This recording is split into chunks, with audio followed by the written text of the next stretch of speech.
Practice. जैसे sir मैं 3-4 साल से पढ़ा रहा हूँ, मुझे इतनी प्रैक्टिस हो चुकी है कि मैं लड़कों को इधर गरियाता रहता हूँ, इधर मेरा हाथ चलता रहता है। फॉर्मूला सही जा रहा है, राइटिंग भी खराब नहीं हो रही, लाइन भी ऊपर से नीचे नहीं हो रही। तो स्पीड बढ़ाने का केवल एक ही फंडा है, प्रैक्टिस। दूसरी बात कि आपको ये भी पता होना चाहिए कि जो आपने कंसेप्ट पढ़ा है वाकई में सब कुछ पढ़ लिया कि कुछ छूटा तो नहीं है। सब कुछ कवर करना है पहले, उसके बाद एग्जाम से 3-4 महीने आप पहले आपका सिलेबस खत्म हो जाए तो बहुत ही अच्छा है। और उसके बाद 3-4 महीने में आपको डेली दबा के प्रैक्टिस करनी है। स्टूडेंट कहता है सर पढ़ तो सब कुछ लिया, फिर मैं पूछता हूं सर सवाल कितने लगाते हो आप डेली, तो कहते हैं सर 5 लग जाते हैं, 10 लग जाते हैं।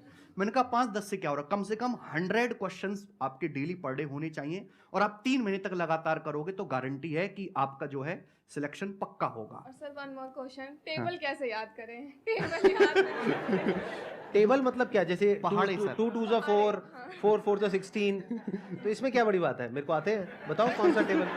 कहाँ तक के? 10 तक के मेरे को आते हैं टेबल। 10 10 100, 20 20 400, बताओ कहाँ के, कौन से table?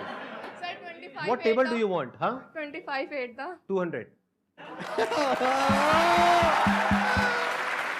What are you talking about? बताइए सर, जवाब दीजिए। एक्चुअली कोरोना में जो ऑडियंस आई है ना, उसकी सर कैलकुलेशन इतनी वीक है। एक तो पेशेंस नहीं है सर। कोरोना में एक नुकसान हुआ है, लोगों का पेशेंस बड़ा लूज हो गया, जल्दी चाहिए, तुरंत चाहिए। कैलकुलेशन आजकल की पीढ़ी की जो आ रहा है वो इंग्लिश में तेज है, वो टेक्निकल कामों में तेज हैं, सोशल मीडिया चलाने में तेज है, लेकिन उनकी मैथ्स की कैलकुलेशन बहुत खराब है। टेबल्स तो आपको 30 तक याद करने होंगे, और मैं सजेस्ट करूंगा कि टेबल्स हमेशा हिंदी में याद करो। अंग्रेजी में जैसे सर ने बोला ना 2 1 2, गलत बात है। 2 1 2 नहीं सर। 2 एकम 2, 2 एकम 2। आप किसी को भी ले आओ दुनिया में, वो मुझसे ज्यादा तेज हिंदी में जैसे मैं पहाड़े याद करता हूं, वो इंग्लिश में बोल ही नहीं सकता, कोई भी दुनिया में।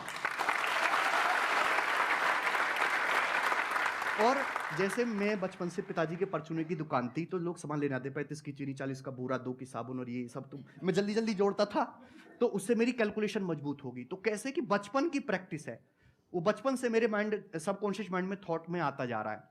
तो 4 चीजें आपको करनी है। एक तो कैलकुलेशन वहां करनी है जहां जरूरत है, आधी जगह में जरूरत नहीं होती है कैलकुलेशन करने की। ऑप्शन से सवाल हो जाता है, डेसिमल से या यूनिट डिजिट से, डिजिटल सम से, और भी बहुत सारे तरीके होते हैं। दूसरा कि डेसिमल का डर आपको दिमाग से हटाना है, दशमलव का। कोई श्रम वाली बात नहीं है, आप किसी छोटे बच्चे की किताब लो और दशमलव का डर उससे हटाओ, उससे प्रैक्टिस करो।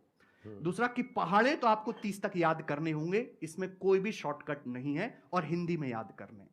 और कैलकुलेशन वही करने जहां जरूरत हो। कैलकुलेशन को हमेशा ब्रेक करके करो।